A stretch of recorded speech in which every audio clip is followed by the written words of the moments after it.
उपस्थित महानुभाव 2 बार भगवान का नाम संकीर्तन करें, फिर बहुत संक्षेप में चर्चा करेंगे क्योंकि काफी देर से सुन रहे हैं। हम व्यास में नहीं समास में बताएंगे। व्यास जी महाराज ने पहले 18 पुराण लिखे, फैल गए पुराणों की एक लंबी परंपरा।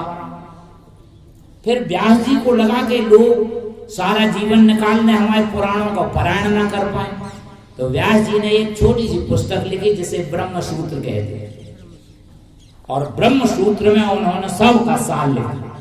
इसलिए सूत्र में हम चर्चा करें।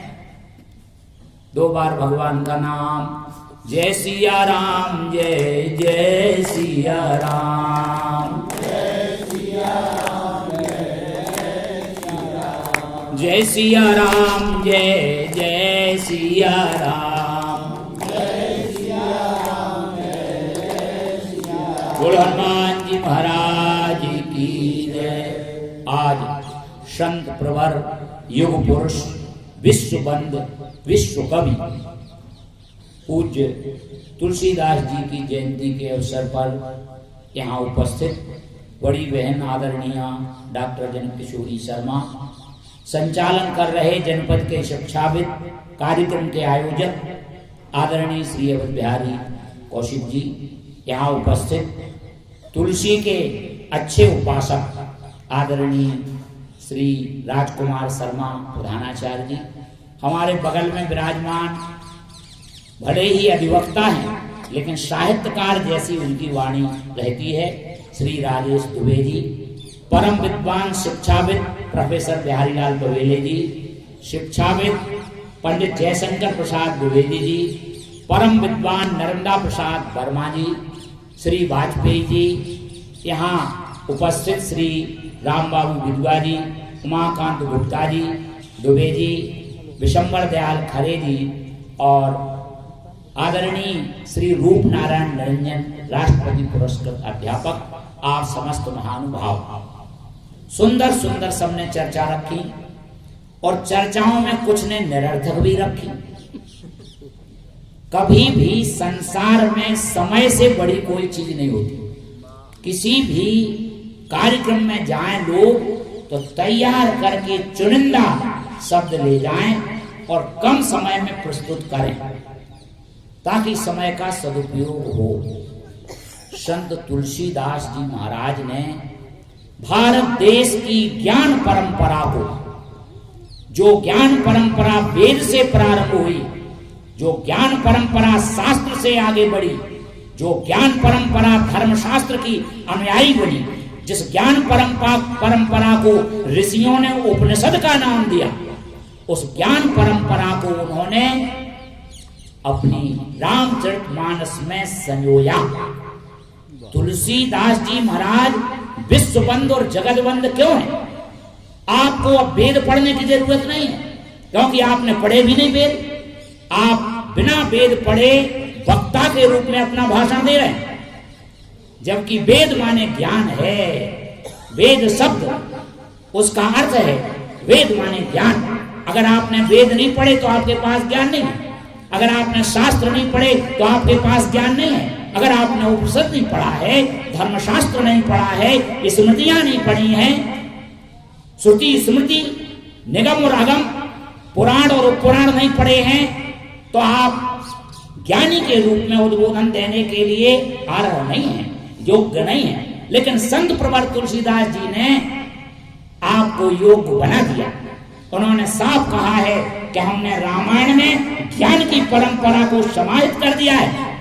नाना पुराण निगमागम सम्मतम यत् रामायणे निगदितम कुचिदन्यतोपि।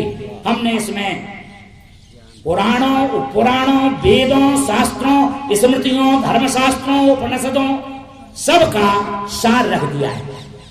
अगर आप रामायण का क्रमशः नियम से पारायण करते हैं तो आप वक्ता के रूप में योग्य हैं। इसलिए आप सभी संत प्रवर तुलसीदास जी की पावन जयंती पर ये संकल्पित हो कि हम रोज पारायण करेंगे। मास पारायण का विधान है उसमें, कितने दोहा पढ़ने से 1 महीने में पूरी हो जाती, उन्होंने बता भी दिया। गीता प्रेस गोरखपुर ने जो रामचरितमानस रामायण प्रकाशित की है उसमें मास पारायण का प्रावधान, आप मास पारायण करिए और जिनके पास समय है वे नवाह पारायण करें। संत तुलसीदास जी की सच्ची जयंती क्या होगी, 1 से 8 रामायण हम लोग इकट्ठी करते और 108 उन लोगों को वितरित करते जो कभी रामायण का पाठ नहीं करते, और प्रेरित करते कि वे रामायण अपने घर में स्थापित करें और पाठ करें। तो संत प्रवर तुलसीदास जी इसलिए जगत वंद्य हैं। उनके समकालीन कवियों में उनसे परम विद्वान, उनसे श्रेष्ठतम ग्रंथ लिखने वाले रामचंद्र का के रचयिता केशव दास जी महाराज थे। वर्मा जी इस बात को जानते हैं। केशव दास जी परम विद्वान थे, भाषा बोल न जाने हैं जिनके कुल के दास, जिनके नौकर भी हिंदी भाषा नहीं बोलते, संस्कृत बोलते। तो रामचंद्र का भी रामचरितमानस जैसा राम काव्य है, पर रामचंद्र का लोकप्रिय नहीं हुई, केशवदास विश्ववंद नहीं हुए। क्यों? संत तुलसी का जो ग्रंथ था वेदों से प्रारंभ होकर उस परंपरा को उन्होंने जनमानस तक प्रदान कर दिया, इसलिए तुलसी जगत वंदनीय है। तुलसीदास की ज्ञान परंपरा वंदनीय है। अब हम आपको एक बात और बताएंगे, भारत देश की राम कथा की परंपरा। वैसे तो तुलसीदास जी ने रामायण को एक सरोवर माना और उसके 4 घाट बनाए। देखो आप, भक्ति घाट, ज्ञान घाट, कर्मकांड घाट, उपासना घाट। आप किस घाट से संत तुलसी के माध्यम से भगवान की उपासना करना चाहते? राम किंकर जी ने अपनी बुद्धि के अनुसार अलग घाटों का वर्णन किया, लेकिन हम स्वतंत्र हैं आचार्य होने के नाते, हम उनसे विपरीत अपने घाट मानते। हम भक्ति घाट भगवान शंकर का मानते। क्यों? भगवान शंकर अपनी धर्म पत्नी को लेकर के कैलाश पर्वत से समुद्र के किनारे तक कथा सुनने गए। जब विद्वान कथा सुनता है तो ज्ञान के लिए नहीं सुनता है, भक्ति के लिए सुनता है। भगवान शंकर अपनी धर्म पत्नी सती को लेकर के कथा सुनने गए तो वो भक्ति घाट था। बाबा तुलसी ने अपनी राम कथा की परंपरा को वर्णित करते हुए कहा, एक बारा त्रेता युग माही, शंभु गए कुंभजल सिपाही, संग सती जग जननी भवानी, पूजे ऋषि अखिलेश्वर जानी। भगवान शंकर जी कथा सुनने गए, क्योंकि भक्ति जो होती है भगवान की कथा सुनने से समाहित होती है। स्वयं विद्वान है, राम कथा के रचयिता हैं, प्रवक्ता हैं, लेकिन भक्त का जो गुण है कि वो स्वयं कथा सुने। भगवान शंकर जी वो अकेले न सुने, अपनी धर्मपत्नी को तैयार किया, ले गए और कथा सुनी वहां। राम कथा मुनि वर्ज्य बखानी। उन्होंने पूछा कैसे पधारे प्रभु? पहले तो उन्होंने प्रणाम किया, अगस्त जी ने स्तुति की, प्रार्थना की, पूजन किया, फिर पूछा कि कैसे पधारे? अरे बोले कैसे पधारे, आप जैसा विद्वान कथा का वक्ता, हम राम कथा सुनने आए। तो बोले फिर नीचे बैठो, हम ऊंचे बैठे, हम वक्ता और तुम श्रोता। तो बाबा तुलसी कहते राम कथा मुनि वर्ज्य बखानी। फिर क्या हुआ? बोले सुनी महेशा परम सुख मानी। भगवान शंकर ने सुनी और ऐसे नहीं सुनी, परम सुख मानी, बड़े प्रसन्नता से सुनी। ये भक्ति कांड है, भक्ति घाट है रामचरितमानस का, उन्होंने साफ कह दिया। अब आप देखो ज्ञान कांड कहाँ है, ज्ञान घाट कहाँ है? अब भगवान शंकर हैं वक्ता और श्रोता है भगवती पार्वती। ये ज्ञान कांड है, ज्ञान घाट है। पार्वती स्वयं ज्ञान स्वरूपा है और भगवान स्वयं ज्ञान स्वरूप है। इसलिए उन्होंने भगवान शिव से प्रार्थना की, कथा सुनाइए। और भगवान शिव इतने ज्ञानी है कि उन्होंने पार्वती को जो अज्ञान हो गया था, देखो पार्वती को सती भेष में कथा सुनी और उनको जची नहीं। क्यों नहीं जची? भगवान शंकर जी ने वन में घूमते हुए राम और लक्ष्मण को प्रणाम कर लिया।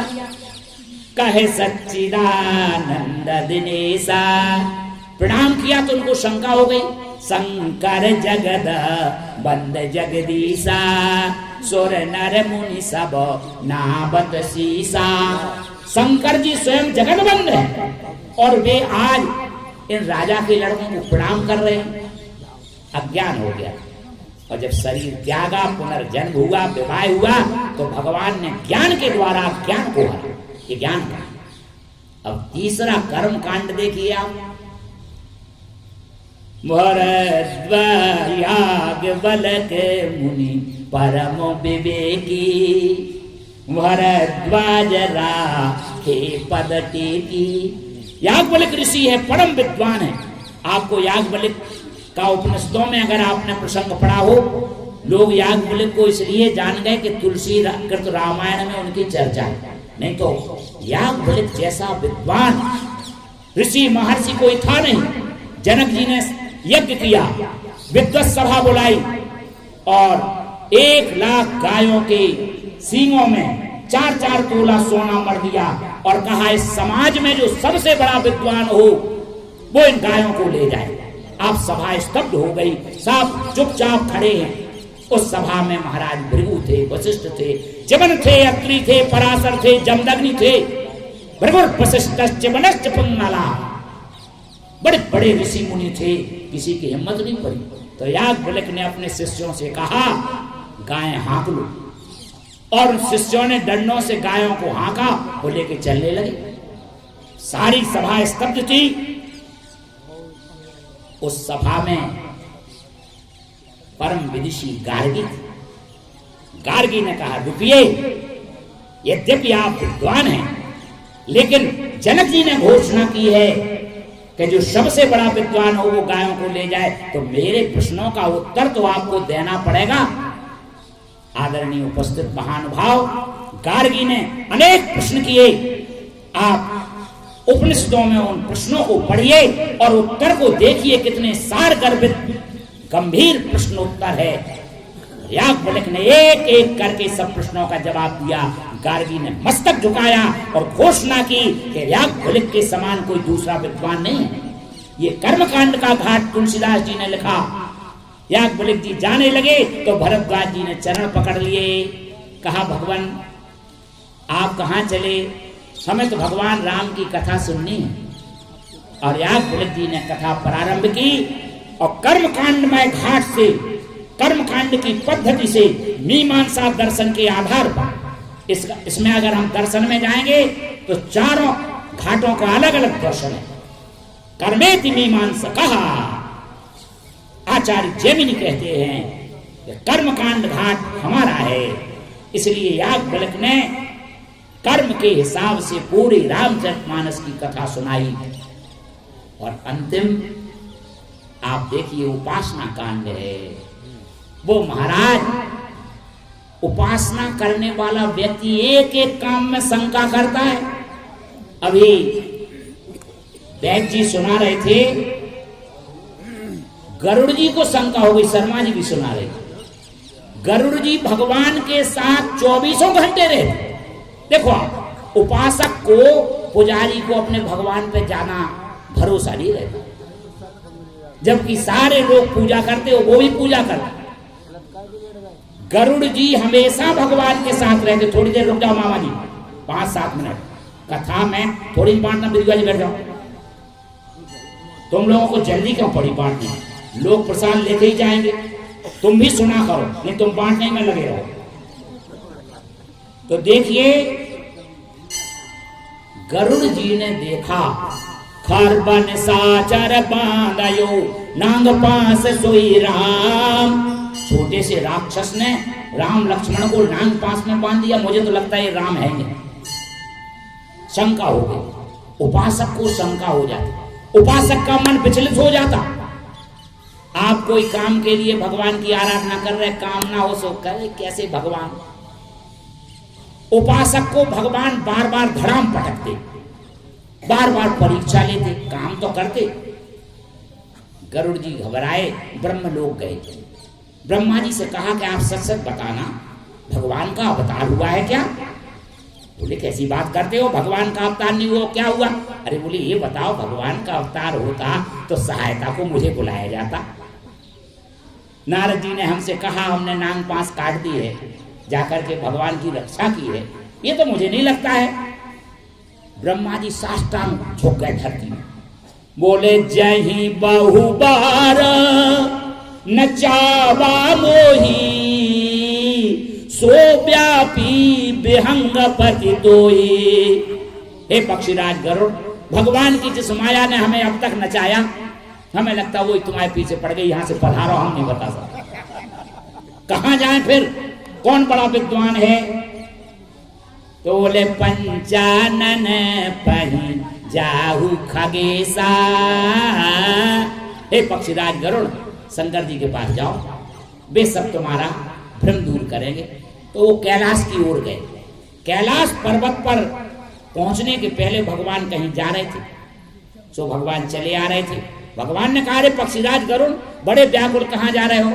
बोले प्रभु बड़ी शंका हो गई, खरवन साचर बांधयो नंग पास सोई राम। हमें शंका हो गई, वहां युद्ध में भगवान राम को मेघनाथ ने लक्ष्मण सहित बांध दिया है, ये कैसे राम है? भगवान शंकर समझ गए कि ये उपासक है प्रभु का, और ये जो है भ्रम में पड़ गया। तो भगवान कहते, मिलो गरुड़ मार्ग में मोही, कवन भांति समझाबो तो ही। अरे गरुड़, हम बता तो सकते थे तुम्हें कि क्यों ऐसा हुआ, लेकिन तुम रास्ते में मिले। जब कछु काल करिए सत्संगा, इस काम के लिए तुम्हें कुछ काल सत्संग करना पड़े, और तुम सत्संग करोगे तो तुम्हारा मोह भंग हो जाए। तो बोले प्रभु कब हम आ जाएं कैलाश पर्वत? बोले नहीं, खग जाने खग ही की भाषा। पार्वती ने कहा भगवान शिव से समझा देते, अरे भगवान का सेवक है तो तुम्हारा सेवक है, समझा क्यों नहीं दिया? बोले देखो खग जाने खग ही की भाषा, वो पक्षी तो वहां भेज दिया। जाओ नीलगिरी पर्वत पर एक कौवा कथा कह रहा, तो पहले तो उनका अहंकार यहीं गिरा कि ये शंकर जी हैं कैसे, मैं पक्षियों का राजा गरुड़, भगवान का वाहन, वो भेज रहे कौवा के पास कथा के लिए। लेकिन भगवान शिव की आज्ञा को मान के गए। तो जैसे ही गए, कथा आरंभ कीन चाहे, करें सोई चाहा, वो कथा कहना शुरू करने चाहते। उसी समय महाराज पहुंचे, गरुड़ जी महाराज सब खड़े हो गए, सबने अभिवादन किया, आदर किया। उन्होंने शंका रखी, कहा वसुंधरा जी ने कहा पहले आंख बंद करके देखो यहाँ श्रोता कौन कौन है, जो कथा हो रही है। जैसे आप सब यहाँ बैठे तो एक से एक विद्वान बैठे, तो उन्होंने कहा आंख बंद करके देख लो यहाँ कौन कौन है। तो हंस के भेष में शंकर जी बैठे थे, मराल तन शंकर जी हंस के भेष में कथा सुन रहे, कोई किसी भेष में कोई किसी भेष में, ऐसे वहां कथा हो रही थी। पूरा सत्संग चला और उनका मोह भंग हुआ। ये उपासना कांड। तो रामचरितमानस 4 कांडों का समन्वय है।